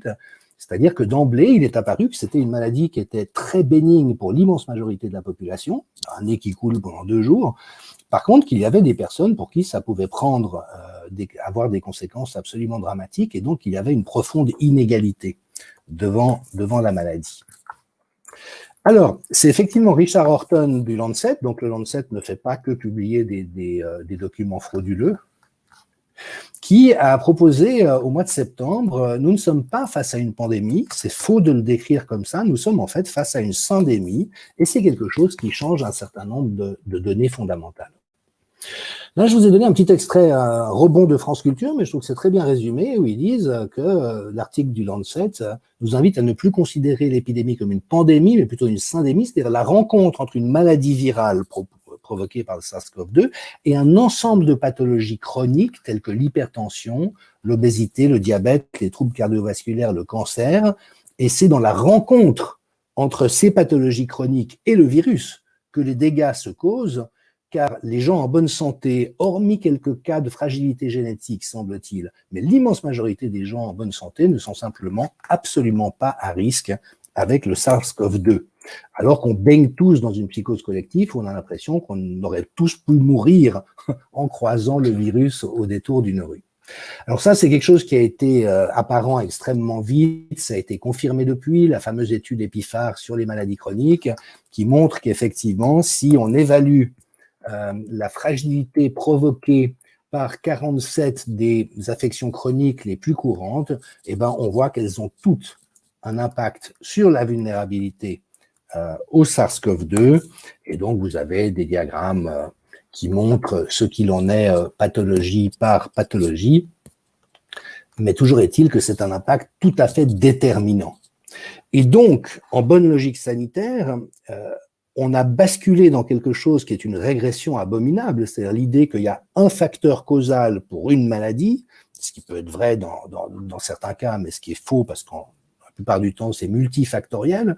Et donc, on a totalement escamoté la réalité de cette inégalité face au virus, et ce qui a déterminé une réponse sanitaire qui a été totalement fausse.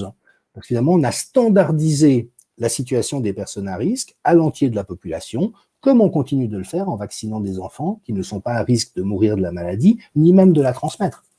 Donc, il n'y a plus du tout de discrimination, il n'y a plus du tout de granularité, il n'y a plus du tout de nuance, il y a juste un dogme qui s'est perpétué. Et je vous présente là une pétition qui a été lancée à Genève par un pharmacien, Jean-Philippe de Toledo, extrêmement intéressante, qui finalement a essayé de remettre l'église au milieu du village en disant qu'il s'agit de protéger les personnes vulnérables, mais pas de confiner tout le monde, alors que l'immense majorité des gens ne sont pas dans cette situation à risque. Et il rappelait dans son argumentaire que s'il y avait 2 millions de morts attribuées à l'époque au Covid, elles étaient presque toutes porteuses de maladies chroniques, que ces maladies chroniques tuent 20 fois plus de personnes à l'échelle mondiale que la Covid, et que la réalité des politiques sanitaires, on y viendra, c'est qu'aucun pays n'agit réellement pour réduire cette morbidité chronique qui représente chaque année l'équivalent des pertes de la Deuxième Guerre mondiale. Et il conclut en disant « Il est étonnant que pour 2 millions de morts de ces maladies chroniques, dont l'OMS dit qu'elles sont évitables et réversibles à 80%, on confine toute la planète. » Et ça, effectivement, c'est le non-sens dans lequel nous sommes depuis 16 mois. Alors, il relevait de surcroît quelque chose d'intéressant, c'est que on nous a fait croire que les mesures qui ont été prises, c'était pour protéger les personnes à risque. Sauf que ça ne les a pas protégées du tout. Puisque plus de 90% des morts en Suisse au moment où la pétition a été donnée étaient précisément des personnes décédées dans les catégories qu'on voulait protéger. Donc, ça n'a pas très bien marché. Par contre, ça a fait des dégâts sur le reste de la population. Et puis, c'était sa proposition, il aurait été beaucoup plus intelligent de s'occuper de la santé des 25% des personnes souffrant de maladies chroniques relativement graves en leur donnant des moyens pour gérer rapidement plutôt mettre en œuvre rapidement une amélioration de leur santé, sachant effectivement que ce sont des maladies réversibles, même à très court terme, avec un ensemble de mesures. Et donc, il a proposé des compléments alimentaires et des ajustements alimentaires pour les personnes à risque. On en a beaucoup parlé, vitamine D, zinc, vitamine C, pour booster l'immunité. Comme les personnes malades chroniques prennent souvent beaucoup de médicaments et que la iatrogénie est très importante, et ben faire de l'éducation thérapeutique du patient pour mieux appréhender cette vulnérabilité. Comme la sociabilité, je l'avais évoqué dans une précédente présentation, est surdéterminante pour la santé, donner un accompagnement personnalisé à domicile pour ne surtout pas laisser les personnes seules chez elles en anxiété quant au risque de faire des formes graves.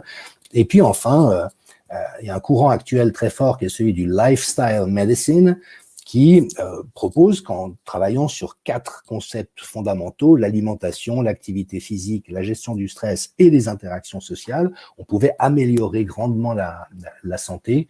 Et pour la petite histoire, le docteur Ornish, qui a proposé ça aux États-Unis, fait des semaines à $10 000 pour des patients chroniques qui sont remboursés par un nombre important de compagnies d'assurance maladie, parce que ça fait baisser les coûts énormément à long terme, une fois que les gens ont été sensibilisés à ces réalités et savent beaucoup mieux gérer leur santé. Alors, si jamais on évolue un peu dans une perspective de santé publique, il y a en fait tout un savoir-faire, toute une intelligence, toute une subtilité qui a été perdue en cours de route. Alors ça, c'est un schéma très classique, il est un petit peu technique, donc je ne vais pas entrer trop en détail dedans, mais si vous voulez, tout à gauche, on a les gens qui sont en bonne santé et qui ne risquent rien. Donc, eux, tant mieux, on aurait peut-être mieux fait de les laisser vivre leur vie normalement. Et puis, il peut y avoir des facteurs qui font qu'une personne est vulnérable. Elle a plus de risques d'attraper la maladie ou de faire une forme grave si jamais elle l'acquiert. Et puis là, entre la deuxième case depuis la gauche et la troisième, il y a ce qu'on appelle, dans notre jargon, les stratégies de prévention primaire, c'est-à-dire tout ce qu'on peut faire pour éviter que les gens tombent malades. Donc, soit des mesures barrières, soit une protection des personnes à risque, soit éventuellement, si les gens sont effectivement exposés à des personnes malades, des traitements prophylactiques. Et puis, la troisième case, c'est quand je suis tombé malade, mais je n'ai pas de complications.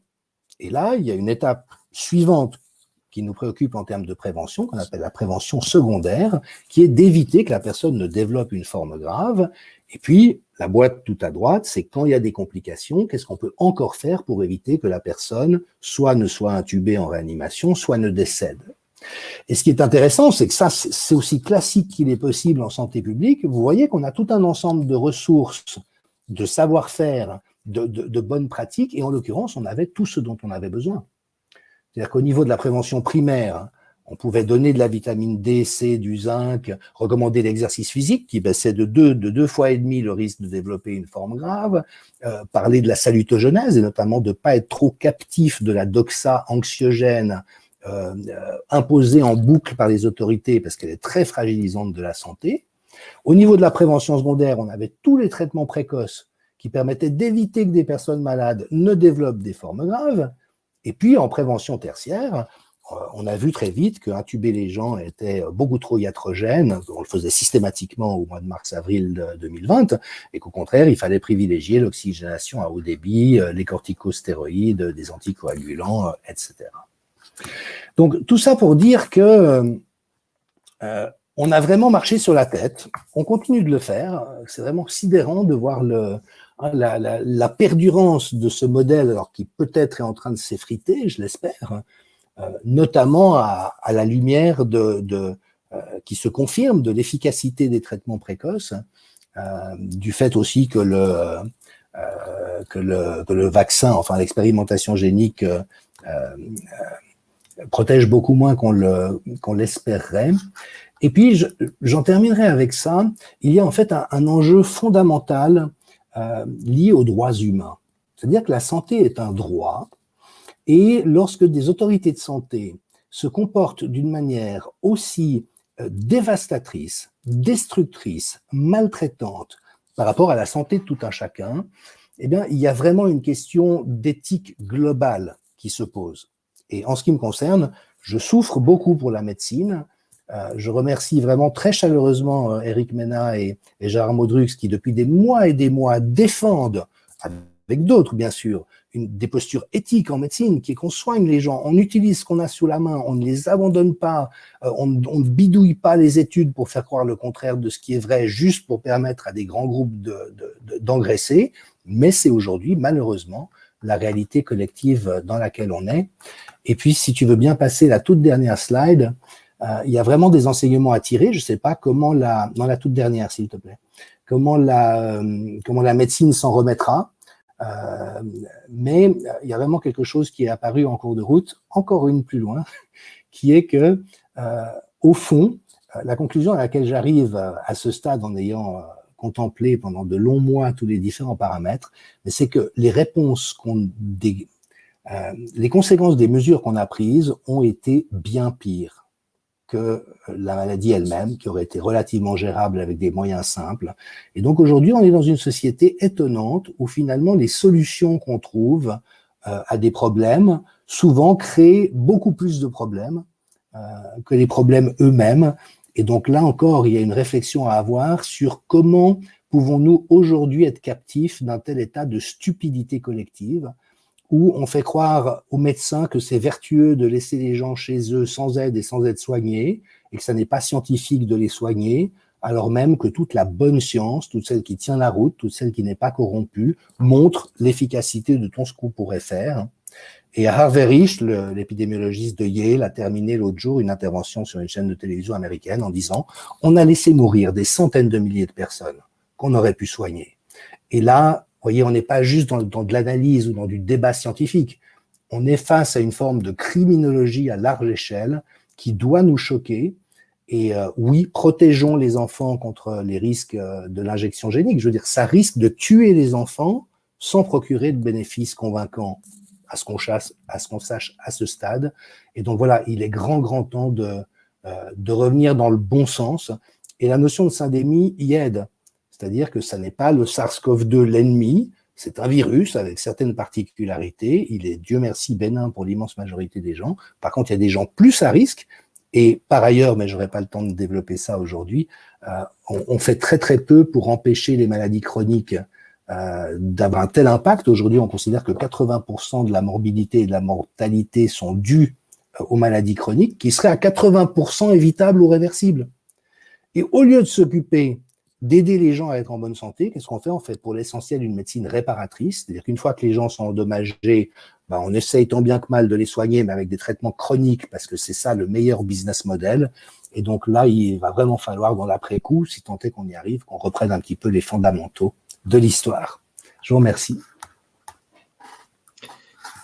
Merci beaucoup, Jean-Dominique, comme d'habitude, c'était passionnant et tu nous as rappelé que cette syndémie nous rappelle le bon sens et puis le retour à nos fondamentaux que constituent le traitement ambulatoire précoce, les traitements préventifs, puisque la base de tout ça, c'est finalement d'améliorer notre environnement, d'améliorer notre immunité.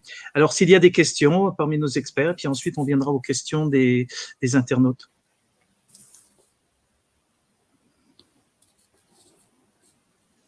Qui veut prendre la parole ? Ouvrez vos micros. Pas simple de parler après Jean-Dominique et après une telle intervention qui est assez large et qui est très intéressante, qui reprenait finalement les deux premières. J'ai trouvé ça tout à fait intéressant qu'on puisse faire des liens entre nos approches, nos interventions. Il y a un vrai problème de prise en charge globale de cette crise. Je crois que c'est ça qu'il faut voir. On l'a pas pris par le bon sens, c'est évident. On a eu peur de ce virus pour des raisons que je n'ai toujours pas comprises, et on a refusé les traitements pour des raisons pour lesquelles j'ai quelques réponses, quelques idées de réponses que je ne développerai pas, mais qui sont autour de monnaies sonnantes et trébuchantes. Alors, si vous le voulez bien, afin de respecter à peu près notre timing d'1h30, on va passer par les questions donc des internautes avec Olivier, et puis on fera des conclusions pour tenir à peu près sur 1h30 de notre débat ce soir. Alors Olivier, qu'en pensent les internautes de tout cela? Alors, les internautes sont assez, comme je vous l'ai dit, ils sont assez révoltés, ils sont en colère. Évidemment, ils reprennent beaucoup des idées qui sont dites dans le sens du fait qu'on ne traite pas à l'avance, qu'on n'utilise pas les traitements précoces. Il parle beaucoup du bénéfice de l'industrie pharmaceutique. Et donc, et on voit que nos internautes ont une conscience assez nette de ce qui se passe. Il y a une question qui revient et qui est assez intéressante, c'est la question de la protéine spike qui intéresse beaucoup de monde. Et beaucoup de gens s'inquiètent sur qu'est-ce qui va se passer. Est-ce que les gens qui ont été vaccinés vont garder la spike très longtemps? Et aussi, est-ce que les gens qui ont été vaccinés, s'ils donnent leur sang, est-ce qu'on ne risque pas, par la transfusion de quelqu'un qui est vacciné, d'attraper des problèmes parce qu'on va récupérer du spike qui va être fabriqué en très grande quantité? Effectivement, ça, c'est une question qui revient. Je ne sais pas qui voudra répondre à ça. C'est effectivement un problème. On a vu des informations que j'ai vues passer un moment puis qui ont disparu, disant que les gens vaccinés n'auraient plus le droit de donner leur sérum. Et puis finalement, ces informations ont disparu. Je ne sais pas ce que vous avez comme autre information dessus. Et une dernière remarque personnelle, de dire, effectivement, comme le dit Jean-Dominique, se pose vraiment tout le problème du fait que comme on ne soigne pas les gens en préventif, et comme les médecines naturelles ont été beaucoup décriées, eh bien, on se retrouve maintenant avec des situations qu'on pourrait qualifier de fin de ligne, et avec des gens qu'on n'aurait jamais dû laisser arriver à ce stade-là, et qui viennent effectivement, l'idée de la syndémie est très intéressante. Mais j'ai envie de dire, si j'élargis ce que dit Jean-Dominique magnifiquement, la syndémie, on la voit tous les jours parce qu'on a toute une série de maladies qui se cumulent les unes aux autres, qui ne sont jamais prévenues, et on arrive à des situations comme ça. Je dirais que l'avantage, entre guillemets, de cette situation, c'est qu'elle vient révéler la situation où on n'a pas de traitement préventif. Voilà. Qui veut répondre sur la question du spike des transfusions? Hélène, mets ton micro. Ah. Des soucis techniques. Non, Hélène, on n'entend pas. Pourtant, ton micro est ouvert. Ton micro a dû être baissé au niveau de la paramétrage. À moins que le fil soit déconnecté. Ce que je vous propose, c'est peut-être une autre personne qui pourrait répondre ou sur un autre élément en attendant qu'Hélène revienne avec nous. Je ne sais pas si Gérard s'est penché sur la protéine spike. Hélène, je sais, a beaucoup travaillé sur cette question, le temps qu'elle retrouve sa voix et qu'on traite sa pharyngite, tout d'un coup sa laryngite. La vraie question que tu as posée, Olivier, c'est la transfusion. Parce que ce qui est sûr, c'est que quand on injecte le vaccin, on oblige les cellules à fabriquer de la protéine spike. Donc cette protéine spike se balade et on ne sait pas du tout où elle va, jusqu'où elle va, combien on en fabrique. Je pense que ça va dépendre de chaque système immunitaire, parce que normalement, évidemment, quand on fabrique de la protéine spike, on fabrique des anticorps contre cette protéine, donc on les empêche de se développer. Hélène, as-tu retrouvé ta voix? Non, toujours pas. Alors, je suis désolé. Mais elle nous toi. précise qu'elle va faire une présentation sur ce sujet à une prochaine capsule de CSI. Donc, c'est important. Voilà, oui, on lit sur tes lèvres, Hélène, et nous avons donc transmis cette information importante. Donc, bon, voilà. Donc, je pense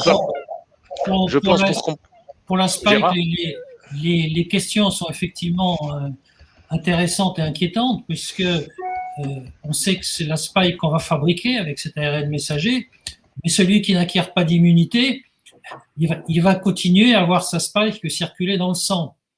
Alors, petit aparté avec l'ivermectine, l'ivermectine se moque des mutations de la spike, puisque l'ivermectine empêche le transport du virus, mais pas de la spike. Donc, aucune importance, quel que soit le variant. D'ailleurs, on le voit en Inde, le variant indien l'ivermectine est très efficace sur ce variant. Mais alors, Hélène, tu as retrouvé ta voix? C'est effectivement inquiétant. Non, toujours pas. Non. Non, c'est dommage. Alors, ce que je vous propose, parce qu'on arrive au terme de cette émission, 1h30, je vous propose chacun de faire une petite conclusion, si possible optimiste, pour qu'on dorme un petit peu mieux que jeudi dernier. Et alors, qui peut commencer cette conclusion? Gérard, par exemple? Non, je peux pas, parce que je peux pas faire de conclusion optimiste après tout ce qu'on a dit, et surtout tout ce qui se passe et la manière dont ces gens agissent. La manière dont on occulte tous les problèmes, l'interdiction de savoir. Comment voulez-vous qu'on avance si on ne peut pas s'exprimer, si on ne peut pas savoir, s'il n'y a plus de savoir, il y a plus de progression possible. On ne va pas arriver vers une guérison si on cache tout. Merci Gérard pour cette conclusion pleine de bon sens, on va dire, et d'actualité. Je vais rebondir sur la conclusion de Gérard et en même temps pour finir la réponse que je voulais donner sur la protéine spike. Je crois donc qu'il faut effectivement, on a un vrai problème par rapport aux transfusions. Par contre, la dangerosité des gens qui ont été vaccinés vis-à-vis des autres, je pense que là, à ce jour, dans les connaissances actuelles, je pense qu'il faut pas penser qu'on peut cracher de la protéine spike comme ça chez un autre et tout d'un coup que l'autre soit envahi de protéine spike parce qu'on était vacciné. Donc je pense qu'il faut n'avoir aucune crainte vis-à-vis de vos proches qui ont été vaccinés. Personnellement, je n'ai strictement aucune crainte. Je peux leur faire la bise autant qu'on veut. Mais je vais finir sur une conclusion optimiste qui va dans le sens de ce que nous a présenté Gérard ce soir. Les traitements marchent. Nous sommes des centaines et même des milliers en France à avoir soigné nos patients. Nous avons très peu, et moi je n'ai toujours pas de décès dans ma clientèle du Covid. Je le dis à chaque fois, c'est une maladie qui peut être cognée, qui peut être marquante. On a des patients qui ont 10, 15 jours au lit avec de la fièvre. C'est pas forcément une maladie tout le temps bénigne. Il faut donc la soigner, mais elle se soigne. Donc, quelle que soit l'évolution de la vaccination, puisque de toute façon un vaccin ne marche que sur certains variants et pas sur d'autres, le grand avantage, comme vient de le dire Gérard, des traitements, c'est qu'ils marchent sur tous les variants.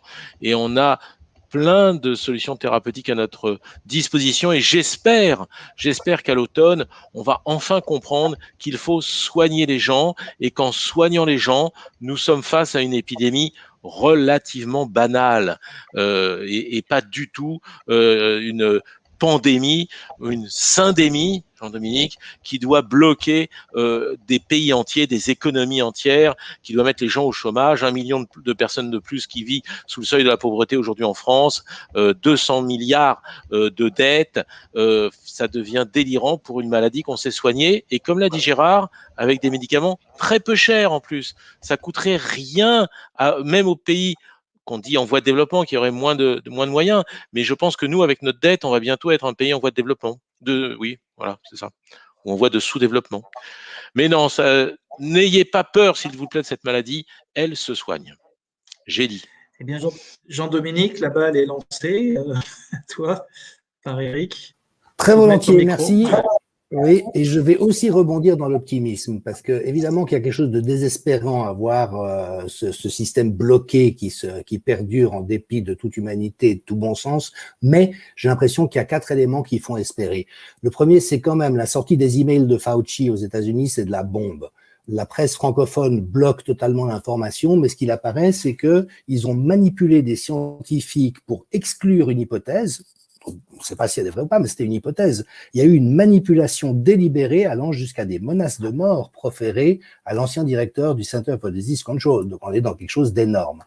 Les traitements précoces et leur efficacité, elle est démontrée à répétition par des études, donc il y a quand même un moment où ça va finir par céder. Il y a malheureusement les accidents vaccinaux qui sont beaucoup plus fréquents et graves que toutes les campagnes de vaccination de ces dernières années. Donc ça va aussi générer forcément une prise de conscience, même si on aimerait que ça se passe pas. Et puis enfin, l'état de corruption est tellement évident, avec des démarches judiciaires. Maître Di Vizio a attaqué l'AMM de la thérapie génique aujourd'hui devant le Conseil de l'Europe. Donc quand même, ça bouge, ça s'ébranle, et mon invitation, ce serait de pas perdre courage et espoir, parce que les colosses les plus redoutables finissent par s'effondrer, ils ont toujours des pieds d'argile. Et merci vraiment à Gérard Modrux, Eric Mena, à vous tous de continuer à informer, de l'avoir fait depuis tellement longtemps, parce que c'est ce travail à la longue, comme les trompettes autour de Jéricho, qui vont permettre que les murailles s'effondrent tôt ou tard. Merci Jean-Dominique. Hélène ou Emmanuel? Oui, je vais réagir, je vais rebondir un peu sur ce qui a été dit. Finalement, il y a un problème de cohérence dans tout ça. On a vu que sur le plan statistique, l'ivermectine fonctionne. C'est un fait. On peut dire ce qu'on veut, mais les chiffres ne mentent pas. Et on a vu également que par rapport au vaccin, sur les moins de 15 ans, sur les enfants, les chiffres sont assez dramatiques. Et là, on a finalement un système de précaution à 2 vitesses. On prend des précautions pour l'ivermectine, mais on accepte des risques pour la vaccination avec tout ce qu'elle peut entraîner chez les enfants, notamment des graves séquelles. Mais je vais quand même finir sur ce message d'espoir. C'est que malgré tout ça, finalement, c'est on va dire un avis très personnel, c'est que tout est déjà écrit finalement. Et le ciel a tout filmé. Et je pense qu'à la fin du film, on gagne. Voilà. Merci beaucoup pour cette référence à la lettre de Louis et de Carole Fouché. Je pense que c'était important de le dire. Alors peut-être, Hélène, si tu as retrouvé ta voix? Non, donc nous attendrons ta prochaine intervention donc, un de ces jeudis. Olivier, alors est-ce que nos internautes étaient pessimistes, optimistes? Non, nos internautes, je pense qu'ils réagissaient beaucoup. Ils se posaient un certain nombre de questions, comment faire, comment se débrouiller. Et ils étaient quand même assez en colère. Et je pense qu'il y a quelque chose dans cette colère qui doit rester, nous le disons tous, bien sûr, non violente et se transformer en courage. Mais il y avait quelque chose de très important. Ce que je voudrais dire à titre de conclusion, c'est qu'en fait, on s'amuse à jouer aux apprentis sorciers en jouant avec la spike, qui n'est pas seulement l'indicateur permettant d'identifier le virus, mais en même temps, la toxine en elle-même, on s'en rend compte maintenant, et avec toutes les hypothèques que l'on va avoir sur l'avenir, et où on a peut-être injecté le poison, demandé aux gens de fabriquer le poison, alors que ce qui est très intéressant avec l'ivermectine, comme nous l'a très bien expliqué Gérard, c'est une molécule qui est beaucoup plus basique, qui est un peu comme l'hydroxychloroquine qui agissait sur le pH en empêchant la multiplication. Là, on empêche la transmission, donc c'est un processus beaucoup plus simple qui paraît une solution. Alors, c'est vrai qu'autour de moi, en tant que médecin généraliste, je ne vois plus de morts du Covid. J'en ai vu très peu l'année dernière, là, j'en ai plus du tout. Je vois très peu de cas. Par contre, je ne fais pas de statistiques et ce n'est qu'une sensation personnelle, mais j'ai vu peut-être une trentaine de morts ou de cas graves suite à la vaccination. Pas encore beaucoup chez les enfants parce qu'on ne voit pas, on n'a plus ces informations qui viennent d'Israël par l'intermédiaire des collectifs de médecins ou d'informations qui viennent d'Amérique latine, du Chili, aussi par les collectifs Réinfo à l'étranger. Et donc ça, c'est quelque chose de dangereux. L'élément effectivement très positif, c'est un système qui commence à se fissurer avec ce qui se passe pour Fauci, même s'il faut s'interroger et se dire mais pourquoi peut-être ont-ils sacrifié Fauci? Est-ce que c'est pas un fusible qu'ils essayent de faire pour sauver d'autres personnes derrière? Dans tous les cas, c'est un petit air de panique. Et comme disait le dramaturge, l'espoir changeant de camp, le combat changea d'âme. Et enfin, je dirais que pour reprendre ce que tu as dit, Jean-Dominique, le meilleur moyen de ne pas tomber malade, c'est encore d'être en bonne santé. Et mon message de ce soir, gardons espoir. Le combat est en train de changer. Soyez prudents. Ne vous soumettez pas aux expérimentations. Et surtout, restez en bonne santé. C'est depuis tout temps le meilleur moyen de ne pas tomber malade. Olivier, merci à tous, merci à tous les internautes. C'est grâce à vous que le CSI existe et le CSI existe parce que vous êtes là à nous suivre tous les jeudis soirs, 21h sur la chaîne de Réinfo Covid. 21h, c'est vraiment, certains nous le disent, ils ont pris l'habitude, ils ont pris un abonnement avec le CSI. Merci à toute Aïssam et toute son équipe technique. Et puis, diffusez, partagez ces vidéos, respirez CSI, vivez CSI et donc espérez avec le CSI. Merci à tous et bonne soirée. Merci Philippe, au revoir à tous. Au revoir. Bonne soirée, bonne nuit. Au revoir.